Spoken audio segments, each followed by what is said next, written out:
গাজায় ভয়াবহ রূপ নিয়েছে ইসরায়েলি অভিযান। গত ২৪ ঘন্টায় উপত্যকাটির ৪৫টি স্থানে বিমান হামলা চালিয়েছে নেতানিয়াহু সেনারা। উত্তরাঞ্চলে সুজাইয়া ও দক্ষিণের আল মাওয়াসি এলাকায় চালানো একাধিক হামলায় নিহত হয়েছেন বেশ কয়েকজন ফিলিস্তিনি। হামলার ঘটনায় বহু মানুষ আহত হয়েছেন, নিখোঁজ আছেন প্রায় ১০০। ইসরায়েলের প্রতিরক্ষা মন্ত্রী ইসরায়েল কাটজ বলেছেন, গাজার নতুন অনেক এলাকা দখলে নিয়েছে তারা। এসব এলাকাগুলোকে ইসরায়েলের নিরাপত্তা অঞ্চল হিসেবে যুক্ত করা হচ্ছে বলেও জানান তিনি। কাটজ হুঁশিয়ারি উচ্চারণ করে আরো বলেন, হামাস জিম্মিদের মুক্তি না দিলে চলমান অভিযান আরো জোরদার করবে ইসরায়েল।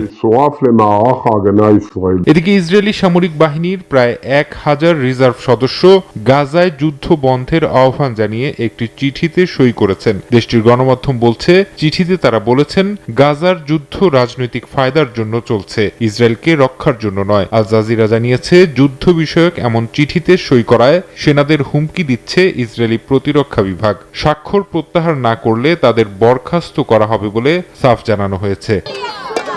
ইসরায়েলের চলমান অভিযানের কারণে উপত্যকায় দুর্ভিক্ষের পরিস্থিতি দেখা দিয়েছে। খাবার, বিশুদ্ধ পানি এবং ওষুধের সংকটে চরম মানবিক বিপর্যয়ের মুখে পড়েছেন সেখানকার বাসিন্দারা। জাতিসংঘ বলছে, গত ১৮ মার্চ থেকে এখন পর্যন্ত গাজায় ৬৮% ত্রাণ সহায়তার প্রবেশ আটকে দিয়েছে ইসরায়েল। একই সঙ্গে ত্রাণকর্মী ও সহায়তা বহনকারী বাহনের উপর হামলার ঘটনাও বেড়ে গেছে।